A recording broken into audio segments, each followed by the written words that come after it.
Dans l'Évangile d'aujourd'hui, notre Seigneur nous présente la parabole des vierges sages et des vierges folles. Pour mieux comprendre cette parabole et l'appliquer à nos vies spirituelles, nous devons donc faire un voyage dans le temps. Alors, frères et sœurs, je vous invite aujourd'hui à me joindre pour un petit saut dans le passé.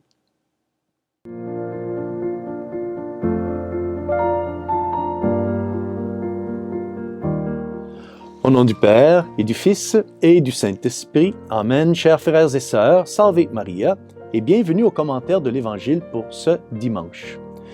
L'Évangile d'aujourd'hui nous est présenté par Saint Matthieu, chapitre 25, versets 1 à 13. Et ici, notre Seigneur nous propose la belle parabole des vierges sages et des vierges folles. Ce sont 10 vierges qui sont invitées à un repas de noces. Cette parabole, comme toutes les paraboles de notre Seigneur, a un message tout spécial pour nous tous aujourd'hui. Donc, soyons attentifs. Pour mieux comprendre la signification de cette parabole, il faut d'abord faire un petit voyage dans le temps et découvrir à quoi ressemblaient les noces au temps de notre Seigneur. Il y a 2000 ans, notre Seigneur s'adressait à une génération qui ne connaissait rien aux avions, aux voitures ou à l'électricité. Cependant, le monde au temps de notre Seigneur connaissait la valeur des relations sociales, quelque chose qui, malheureusement, aujourd'hui, disparaît lentement, à cause en partie de la technologie.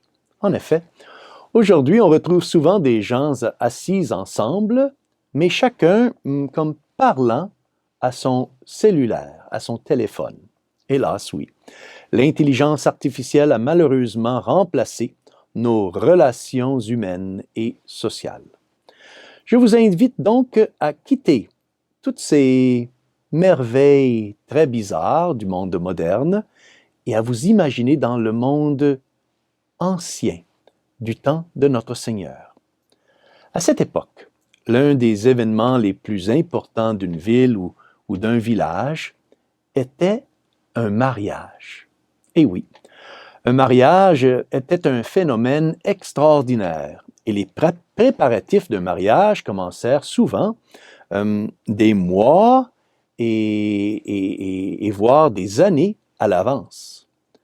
C'est alors que des cadeaux étaient échangés, des invitations étaient envoyées et des plans très élaborés étaient faits pour la fête. Contrairement à aujourd'hui, la famille, à l'époque de notre Seigneur, était une institution très, très vénérée, aimée et bien respectée. Les célébrations de mariage duraient souvent des semaines. La cérémonie débutait normalement en soirée, alors qu'il y avait encore de la lumière, mais où le soleil commençait à se coucher. Le futur époux commença alors son voyage vers la maison de sa future épouse, et l'époux était paré comme un roi. Les amis de l'épouse, qui étaient toutes normalement des vierges, se joignirent à la future épouse pour attendre son futur époux. À son arrivée, le groupe commençait alors une joyeuse procession vers la maison de l'époux où le banquet ou la fête avait été préparé. Désormais, pour se déplacer la nuit dans les rues, les invités devaient utiliser le seul moyen d'éclairage disponible à l'époque. Donc, c'était des petites torches ou des lampes. N'oubliez pas qu'il n'y avait pas de lampes électriques, ni de lumière électrique comme aujourd'hui. Ils ne se déplaçaient pas en automobile non plus. Ils devaient marcher. Cette procession était une belle occasion pour causer ensemble et renouer les amitiés. Rappelez-vous aussi qu'à l'époque de notre Seigneur, il n'y avait pas de briquet ou d'allumettes. Ainsi, pour allumer un feu, il fallait frotter des pierres, jusqu'à ce qu'une étincelle se produise pour allumer une matière inflammable. Cela servait à allumer un feu dans la lampe qui brûlait à l'huile. Il était donc essentiel de ne jamais laisser la flamme s'éteindre, car la rallumer n'était pas une tâche très facile. Il fallait donc être vigilant afin de s'assurer que la lampe contenait suffisamment d'huile pour continuer à brûler. Donc voilà le contexte historique de l'histoire que Jésus va maintenant raconter à ses disciples. Passons maintenant à la parabole. Ici, notre Seigneur dit: « Le royaume des cieux sera comparable à 10 jeunes filles invitées à des noces, qui prirent leurs lampes pour sortir à la rencontre de l'époux. 5 d'entre elles étaient insouciantes et 5 étaient prévoyantes. Les insouciantes avaient pris leurs lampes sans emporter d'huile, tandis que les prévoyantes avaient pris avec leurs lampes des flacons d'huile. » Il est important ici de noter que lorsque notre Seigneur dit que les vierges insouciantes n'ont pas pris d'huile, il ne veut pas dire qu'elles n'avaient pas d'huile dans leurs lampes.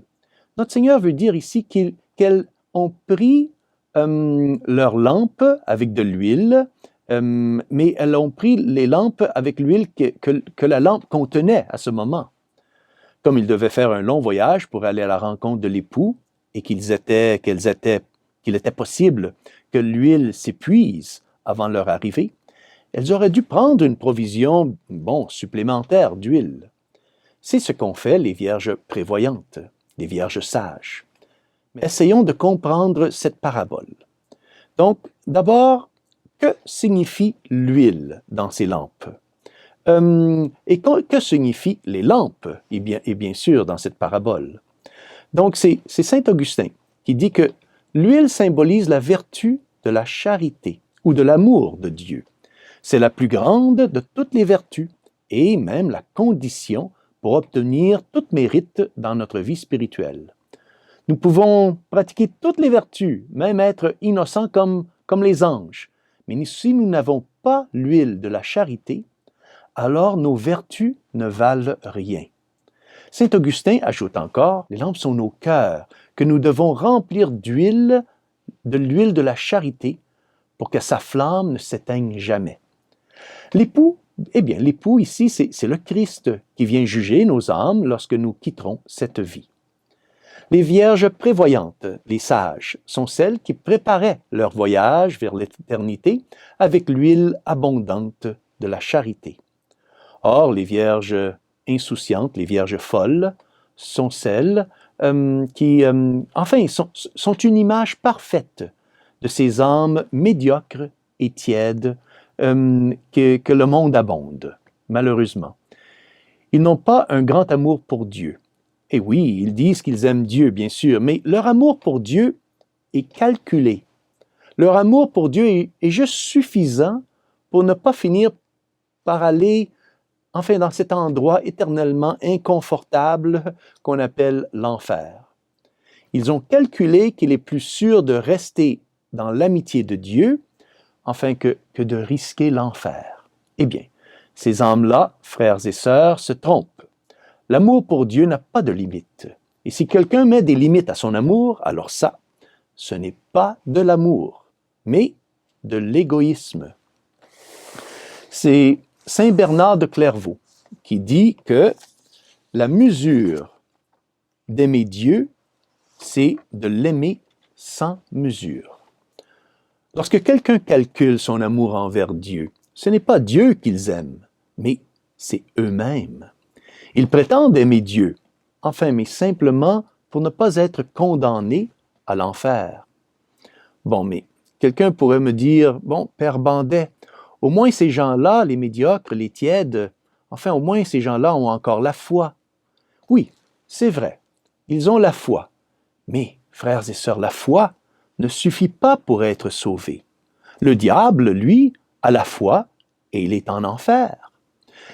Ces personnes médiocres et tièdes n'ont pas le véritable amour de Jésus, n'ont pas le véritable amour que nous ayons pour lui. La seule raison d'aimer Dieu devrait toujours être d'aimer Dieu pour Dieu lui-même et non pour nous-mêmes. Rappelez-vous ce que dit Saint Jacques dans son épître, que la foi sans les œuvres est une foi qui est morte. Et ensuite Saint Paul, je pense que ce sont aux Galates et aussi aux Corinthiens, qu'il dit que la foi sans l'amour est une foi qui est morte. Ainsi, les vierges folles remplissent leur lampe avec juste assez d'huile, enfin c'est très calculé, l'huile de l'amour, de la charité pour les éclairer et faire bonne figure à tout le monde autour d'elles. Mais elles n'ont pas pris la peine de mettre en réserve suffisamment de l'huile de l'amour pour que la flamme de leur charité ne s'éteigne pas. En d'autres termes, elles n'aimaient pas de tout leur cœur. Voyons comment se termine maintenant cette histoire. Notre Seigneur donc raconte alors comment l'époux tardait à arriver. Et donc, mortes de fatigue, toutes ces jeunes filles, ces jeunes vierges, finirent bien par s'endormir. Et puis, tout d'un coup, au milieu de la nuit, il y eut un cri. Voici l'époux, sortez à sa rencontre. Et les jeunes vierges se précipitent toutes à sa rencontre. Mais, à leur grande surprise, les 5 vierges folles s'aperçoivent alors que leur lampe était au point de s'éteindre. Il n'y avait pas assez d'huile dans leur lampe. Il était minuit, il n'y avait plus, enfin, où en acheter. Alors, ces vierges folles se tournèrent alors vers les vierges sages et leur demandèrent un peu d'huile. Mais les vierges sages, nous dit saint Matthieu, répondent que non, car il n'y en aurait pas assez pour elles toutes. Alors, les jeunes vierges folles sortirent désespérément la nuit pour acheter de l'huile. Imaginez-vous maintenant leur terrible situation. Dans l'obscurité totale de la nuit, sans aucune lumière, sans aucune flamme, à tâtonner pour trouver une porte à laquelle frapper et demander de l'huile. Eh bien, ceci est exactement l'image de ce qui arrivera à tous ces pécheurs insensés, à ces gens qui ne vivent que pour eux-mêmes. Quand l'époux arrivera, quand notre Seigneur viendra les juger à l'heure de leur mort, ils se trouveront, eh bien, en manque d'huile. Et il sera trop tard pour remédier à cette situation. Ces pécheurs insensés auraient dû grandir dans leur amour pour Dieu quand ils en avaient encore le temps. Eh bien, quand les vierges folles reviennent enfin à frapper à la porte, que leur dit l'époux? L'époux leur répond, « Amen, je vous le dis, je ne vous connais pas. » Veillez donc, dit le Seigneur, car vous ne savez ni le jour ni l'heure. Car je ne vous connais pas. C'est ce que notre Seigneur dira à tous ceux qui ne sont pas préparés pour le voyage de l'éternité. Et il les connaît, toutes ces personnes, bien sûr, mais le Seigneur montre ici sa désapprobation et son éternel rejet pour ne pas avoir aimé Dieu par-dessus toute chose, de tout leur cœur.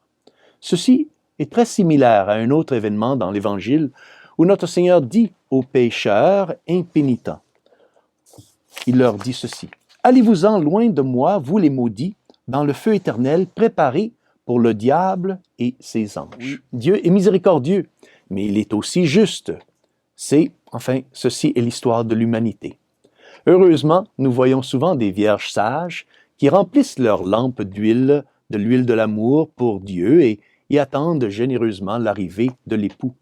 Mais malheureusement, il y a aussi aujourd'hui de nombreuses vierges folles qui passent leur vie sur terre sans se soucier du moment de leur mort. L'Évangile d'aujourd'hui, frères et sœurs, nous invite à prier pour ceux qui agissent comme les vierges folles et jouent avec leur salut éternel. Mais l'Évangile aussi nous invite à une réflexion. Avons-nous, frères et sœurs, rempli nos lampes de l'huile de l'amour total et complet pour Dieu? Sommes-nous préparés, nous, vous et moi, à l'arrivée de l'époux? Sinon, commençons à le faire aujourd'hui. Demandons à Notre-Dame de remplir nos cœurs d'un amour total et ardent pour Dieu. Et que Dieu Tout-Puissant vous bénisse au nom du Père et du Fils et du Saint-Esprit. Amen. Salve Maria!